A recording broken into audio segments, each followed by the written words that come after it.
Good evening, ladies and gentlemen, and welcome. My name is Leif Stinson with Harris County Public Library, and we are so proud to present to you this evening's program, African Rhythms and Spirituals, with Mr. Joseph Dixon, in partnership with Artreach and the Texas Commission on the Arts. It is part of our summer reading program and part of our ongoing celebration of Juneteenth. Now, before we start the program, I wanted to share with you two really great upcoming programs we have in the next couple of days. They're both in celebration of HCPL's centennial. Each month this year, we have been celebrating a different decade in the life of Harris County Public Library. And this June, we've been celebrating the 1970s. So we welcome you to join us tomorrow at 12 o'clock for our weekly Live at Lunch series on Facebook. We are going to be premiering a really great video we've been working on for a couple of weeks. It's going to be a lot of fun. It's called A Very HCPL Brady Bunch. And then on Monday, June 21st at 7 o'clock, you can join us on Facebook for our ongoing monthly live cooking demo with common threads and the illustrious Chef Nebraska. She's going to be sharing with us some recipes inspired by the 1970s and answering any questions you might have, cooking questions, live during the show. And speaking of questions, if you have any questions that come up during tonight's performance, please feel free to write them in the comments, and we will try to ask Mr. Joseph Dixon as many of them as we can after the performance is over. And with that, take it away, Joseph.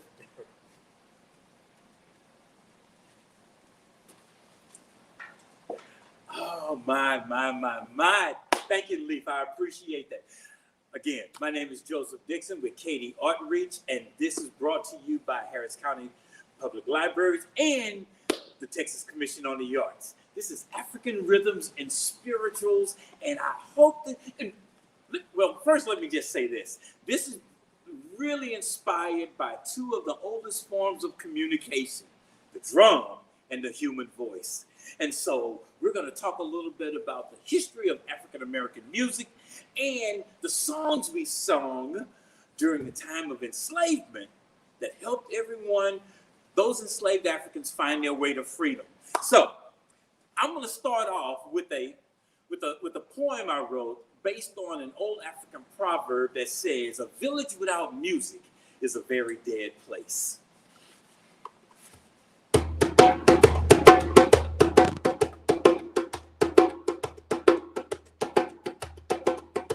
It is believed that a village without music is a very dead place. All those drums with beautiful names, djembe, ashiko, and junju. Drums of all shapes and sizes, log drums 10 feet long, and drums that imitate the tonal sounds of a particular language. It is believed that the drums are the heartbeat of Africa. Rhythm, rhythm, rhythm. Rhythm in our music and in our daily lives, rhythmically attuned to self, to nature, to the community, and to the creator.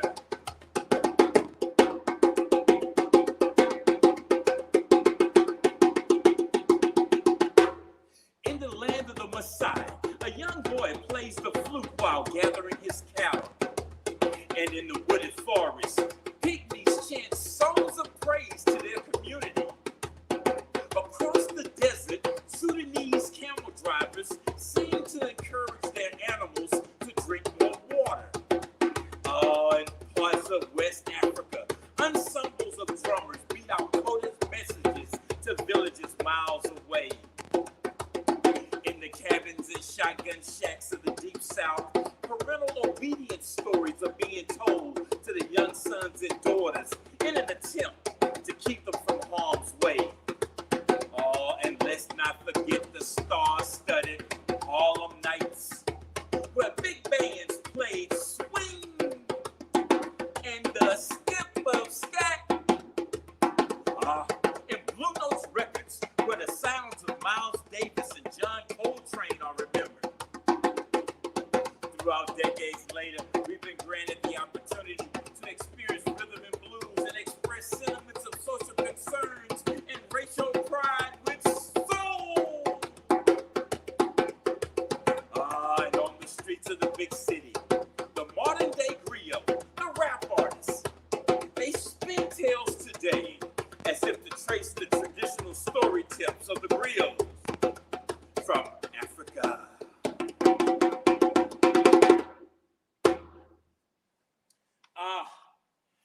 I so love sharing the history of African American music and the music we played with the instrument, the djembe drum, and other instruments, the other drums that we also played, like the junjun and the ashiko. But I have to share a little bit about why it's so valuable to me to continue to share that history. One reason is because the drums were outlawed. They were banned. It was illegal for African Americans to play the drums. But before I go there, let me tell you the value of those drums. Back in the old African villages, the drums were sort of our modern day cell phones. They were used to share and bring people together. And oh my goodness, the drum call would bring people together from various villages all throughout Africa just for different celebrations. If you heard a rhythm for the Kakelambe celebration, it may sound a little like this.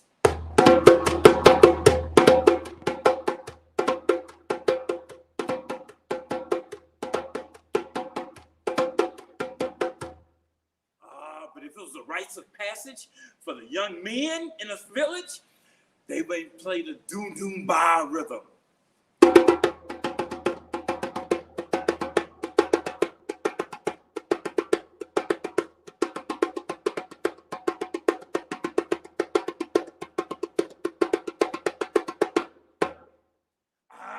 Depending on the rhythm you would hear, you knew what type of celebration was taking place, and it would gather people together. And what a celebration it would be. And we still use those drums today during our Kwanzaa celebration, during our Juneteenth celebrations. We still bring those drums out and call people together to gather in unity and in good spirit. Now, as I mentioned earlier, the drums were outlawed simply because the drum's ability to communicate with one another and communicate with individuals, it often led to enslaved Africans trying to find their way to freedom. And certain rhythms would be played, and they knew that it may be time to gather together and try to find their way north. However, the drums were outlawed. They were banned all throughout America. It was only in a place called Congo Square where the drums were kept alive. And it was that place where we still kind of shared the history and played the music and intermingled with natives at Congo Square. Now, Congo Square is located at Louis Armstrong Park in New Orleans. And we know the beautiful music that comes out of New Orleans. Now, as I talk about this, I think about a gentleman who came to this country named Babatunde Olatunji. Now, let me share with you first a little history about the djembe drum. The djembe drum was created over 2,000 years ago by the Mali Empire. And in Mali, there's a tree called the gem tree that they use to make the djembe drum. Now, on top, they would attach goat skin or other animal skin to the top. And Baba found a really unique way to share a simple way of playing the djembe drum. He called it the Goom Godo Pata method. Now, the Goom Godo Pata method. Lost the stream. Can you just stop for just a minute and I'll get us reconnected? I'm really sorry. Oh, not a problem.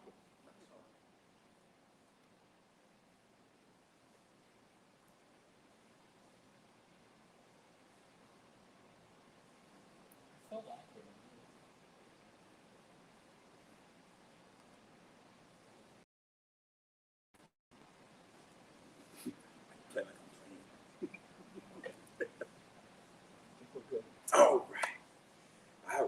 So again, Baba Tunde Olatunji, he came to this country and he brought with him the Gungodo Patai method for playing the djembe drum. Now, again, Baba didn't come to really teach African drumming. He came to attend Morehouse College, and he also graduated from New York University. But during his time in college, he began to gather together and hold classes teaching the Gungodo Patai method for playing the djembe drum. Now, those are three sounds that we create on the djembe drum. The goon sound, which is the bass sound, played right in the center of the drum.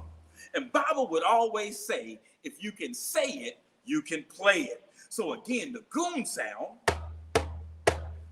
goon, goon, goon, was played, the bass sound, right in the center of the drum. The Godot sound is played more on the edge of the drum. And when you change, if you form a pyramid and place your thumbs right on the edge, it changes the position that you strike the drum and the sound you hear. Godot, Godot. So you have the goon sound, the Godot, and then the Patai sound. That's played by striking the drum in a sweeping motion. And it's the highest sound you create on the djembe drum. So you have the goon sound, the Godot, and the Patai. And Baba would always say, if you can say it, you can play it. And so, real quick, a good example of that would be if I say, goon, goon, go, do, goon, goon, go, do, go.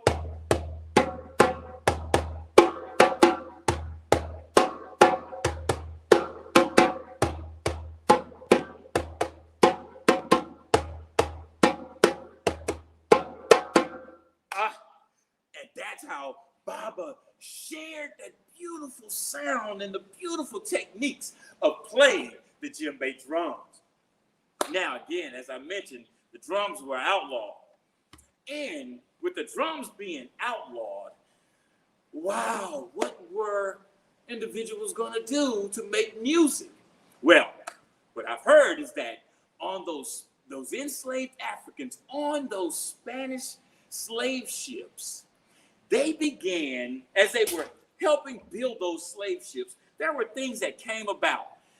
Little small pieces of wood that would break off or they would have to discard. They would take those little wooden pieces of like sticks, and they created what we call the claves. Now, clave is a Spanish word for key. And claves are two wooden sticks.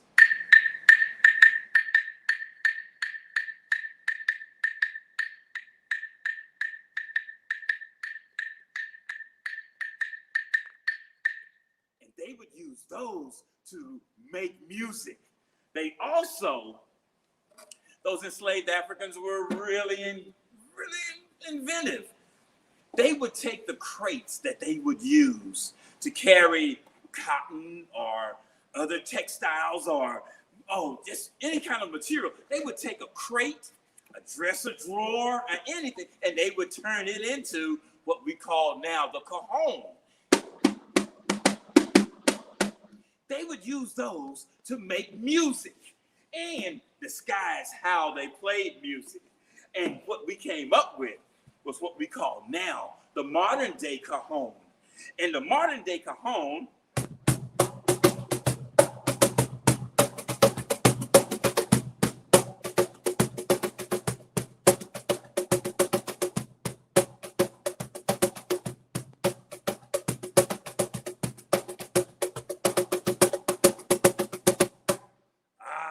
now in Spanish, cajon means box. And that's how the names of the clave and the cajon came about. And the cajones and the claves are used all throughout music today. Now, again, they were banned, they were outlawed, the drums were, and we found really creative ways to still continue to make music and share and just celebrate. Although we had to do it sort of in disguise, you know. Interesting, when we talk about African American music and how we found interesting ways and creative ways to play percussion musics, we also had to find some really creative ways to use our voice. And that led to us coming up with those spirituals that you hear. Now, we sing spirituals all the time. In church, you often sing Swing Low, Sweet Chariot, Wade in the Water, all of those beautiful spirituals we still sing today. But not everyone is familiar with the history behind those songs. Now, when we think about enslaved Africans and trying to find their way to freedom, one person comes to mind, and that's Harriet Tubman. And Harriet Tubman was known for the Underground Railroad. Harriet, some of her favorite songs were songs like Swing Low, Sweet Chariot, and Wade in the Water. Now, there were always these hidden messages in those spirituals when she would sing them. When we talk about the Chariot, we're really just talking about the locomotives. So when we talk about Swing Low, Sweet Chariot, we're really listening for the train, the locomotive to come through. Coming forth to carry me home. Home really meant getting to the north, getting to the free states. I looked over Jordan. What did I see? A band of angels coming right after me. The Jordan she referenced, the song references, is really the Ohio River. And the angels were the conductors who helped enslaved Africans find their way to freedom. Now, I know you know the song, and if you don't, maybe I can kind of bring back a memory or two, and if you know it, by all means, sing along with this one. Swing low, sweet chariot, coming forth to carry me home. Swing low, sweet chariot, coming forth to carry me home. I looked over Jordan, and what did I see? Coming forth to carry me home. A band of angels looking after me, coming forth to carry me home. Swing low, sweet chariot, coming forth to carry me home. Swing low, sweet chariot, coming forth to carry me home. Now if you get there before I do, coming forth to carry me home. Oh, just tell my friends I'm coming through, coming forth to carry me home. Swing low, sweet chariot, coming forth to carry me home. Swing low, sweet chariot, coming forth to carry me home. Swing low, sweet chariot, coming forth to carry me home. Swing low, sweet chariot, coming forth to carry me home. Oh my goodness. She led over 300 individuals to freedom. She would often go back and, oh my goodness, Harriet, she was known as Grandma Moses. Another song that was so popular for Harriet to sing when helping those enslaved Africans find their way to freedom was Wade in the Water. Now, she often sung that because in the background, as they were trying to find their way to freedom, she could hear bloodhounds on their trail. And she would sing that song, Wade in the Water, to encourage those individuals trying to find their way to freedom to get to the water because it kills the scent and the bloodhounds wouldn't be able to follow. And you know, wade in the water, that beautiful spiritual wade in the water. Wade in the water, children. Wade in the water.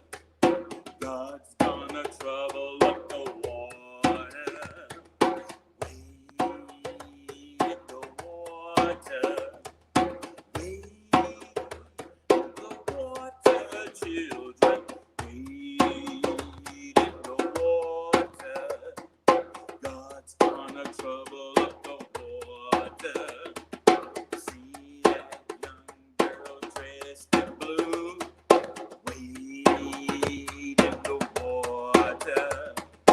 See everyone now coming through. We're gonna wade in the water. There's a young woman all dressed in white. Wade in the water.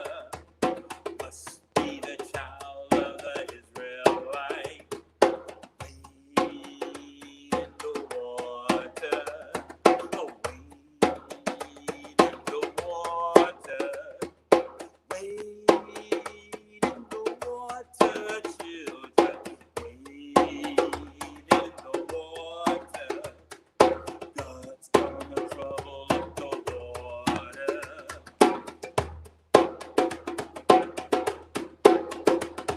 And often, Chariot would have to sing it softly so everyone would know that the bloodhounds were close. And she would bring it down real soft. Wade in the water. Wade in the water, children. Wade in the water. God's gonna trouble up the water. God's gonna trouble up the water. God's gonna trouble up the water.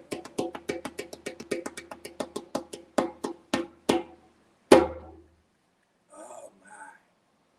And again, Harriet was so instrumental in helping over 300 individuals find their way to freedom using the spirituals that we still sing today. Oh my goodness. Often, when I think about other spirituals that are sung, gospel train, oh my goodness, just so many.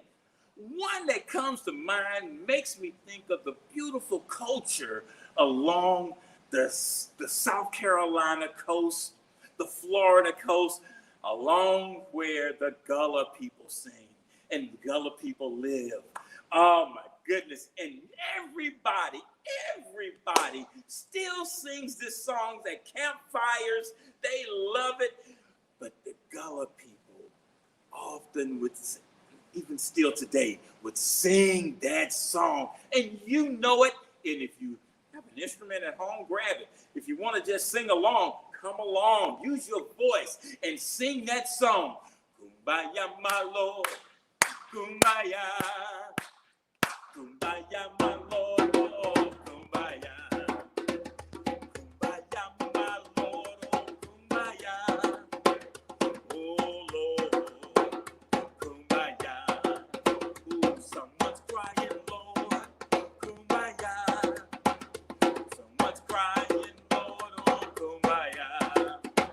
Someone's crying, Lord, now. Kumbaya. Oh, Lord. Kumbaya.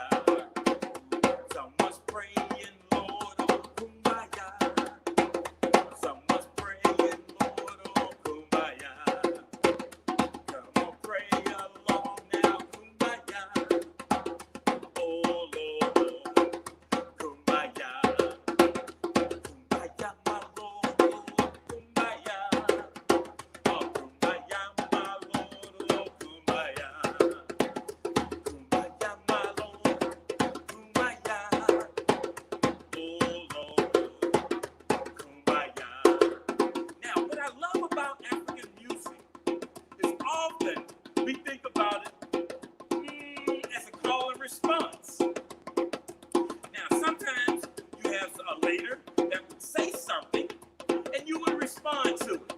Yeah. All right. Well, how about if I give you a good example? If I play,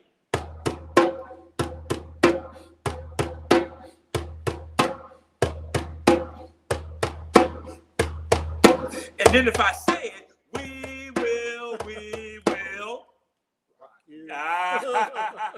You know a call and response when you hear it.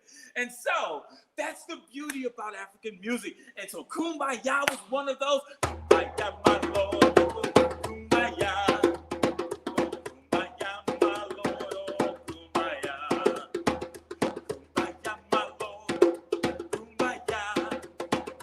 Oh, Lord, Kumbaya. Now, if you're at home, I'm going to say Kumbaya, and you repeat after me, all right? You say it after me. Kumbaya, Kumbaya, Kumbaya, Kumbaya. I hear you. Kumbaya, Kumbaya, Kumbaya, Kumbaya, Kumbaya, Kumbaya, Kumbaya, Kumbaya, Kumbaya, my Lord, Kumbaya, Kumbaya, my Lord, Kumbaya, Kumbaya, my Lord, Kumbaya, oh Lord, Kumbaya.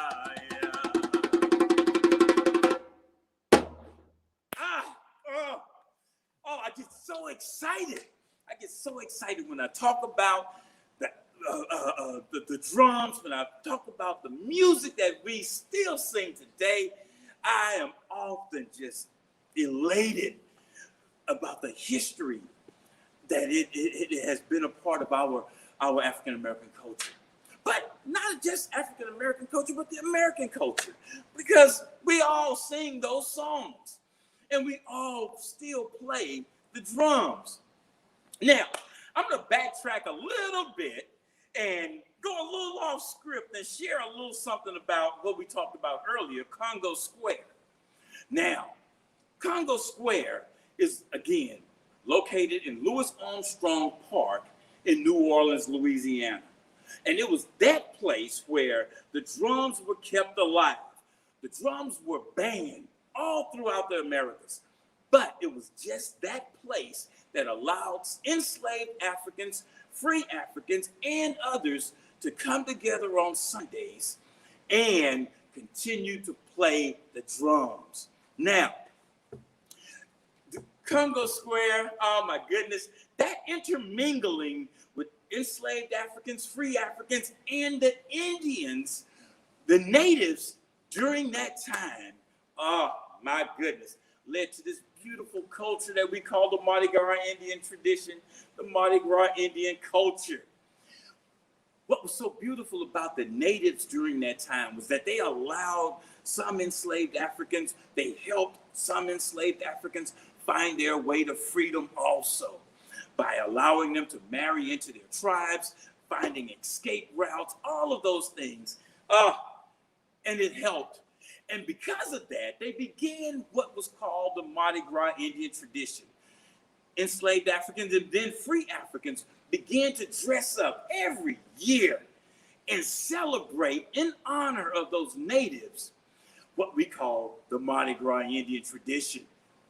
They would take a full year to develop these beautiful costumes, and on Mardi Gras Day and St. Joseph's night, they would come out, and all they wanted to know was, who's the prettiest? That's the highest compliment you can give a Mardi Gras Indian, that you're pretty. And songs, beautiful songs came about as a result. One of the most popular songs, one of my favorites, was really it really talked about at one time how the Mardi Gras Indians would come out and they would sort of have these physical confrontations, but eventually did away with all of that. And again, wanted to come out on Mardi Gras Day and St. Joseph's night just to see who's the prettiest. And that song by the Dixie Cups, they came up with this song, Iko, Iko. It's almost like a New Orleans folk song. You know it. And it's a call and response. So I'm going to say, hey now, And you respond by saying, hey now, if you want to. Hey now. Hey now. And together we say, Aiko one day. Then we'll say together, Giacomo Fino Anane, Giacomo Finane. That's a little long, but we'll try it anyway. Hey now. Aiko one day. Giacomo Fino Anane, Giacomo Finane. I'm talking about hey now. Hey now. Aiko one day. Giacomo Fino Anane, Giacomo Finane. My grandma and your grandma sitting by the bayou. My grandma told your grandma she's gonna set that flag on fire. Talking about it, hey now. I go one day, Giacomo Fino Anane, Giacomo Finane. See my king all dressed in red. I go one day, on Mardi Gras day, he's the prettiest. Giacomo Finane. I'm talking about hey now. I go one day, Giacomo Fino Anane, Giacomo Finane. My flag boy and your flag boy sitting by the bayou. My flag boy told your flag boy he's gonna set that flag on fire. Talking about it, hey now. I go one day, Giacomo Fino Anane, Giacomo Finane. Here we go.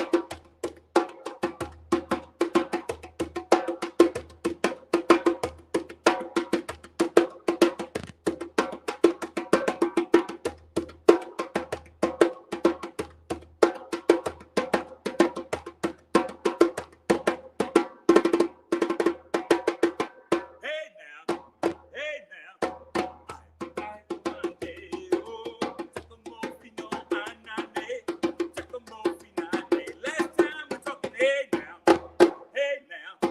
I go one day, Giacomo Fino Anane, Giacomo Finane.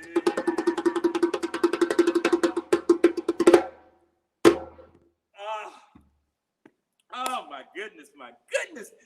I get a kick out of this. I get a kick out of just sharing the music and the history of our music and America's music, really, because it's all of us share in the beautiful music of African American people, the beauty of the songs that came from Congo Square and New Orleans, all of it, and the spirituals that helped individuals find their way to freedom. Now, one song that was probably during the time of enslavement, that time when individuals were enslaved, the one song that helped really and truly help individuals find their way to freedom was a song called Follow the Drinking Gourd.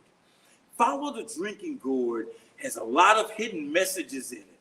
Now, when we talk about the drinking gourd, in the song, it's really and truly talking about the Big Dipper, which points to the north. Also, it took Africans, enslaved Africans, a full year to travel from southern states to the northern states. So you'll hear the reference in the song of what time of year to leave. When the sun comes back and the first quail call, you follow the drinking gourd. You follow that North Star to the north. There's an old man waiting to carry you to freedom. Follow the drinking gourd. There was a gentleman by the name of Peg Leg Joe. And Peg Leg Joe would go around to southern plantations and he would teach the song, Follow the Drinking Gourd. He would also, in the trail, he would leave a marking on trees. When they say dead trees will show you the way, they mean two things. Peg Leg Joe would leave his marking to let you know that you're on the right path, and that moss grows on the north side of dead trees. And so all of those references would help enslaved Africans find their way from the southern states to the northern states and find their way to freedom. So, can I share that song with you? I would love to. And this is sort of how it goes, okay?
Drinking gourd. There's an old man waiting to carry you to freedom. Follow the drinking gourd. Follow the drinking gourd. Follow the drinking gourd. There's an old man waiting to carry you to freedom when you follow the drinking gourd.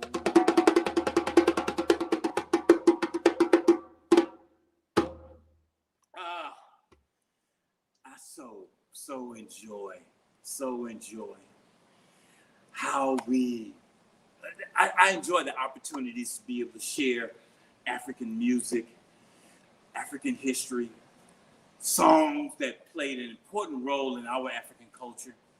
And I greatly appreciate Harris County Public Library allowing me an opportunity to come out and just share a little bit about our history, our music, and the important role that they have always played.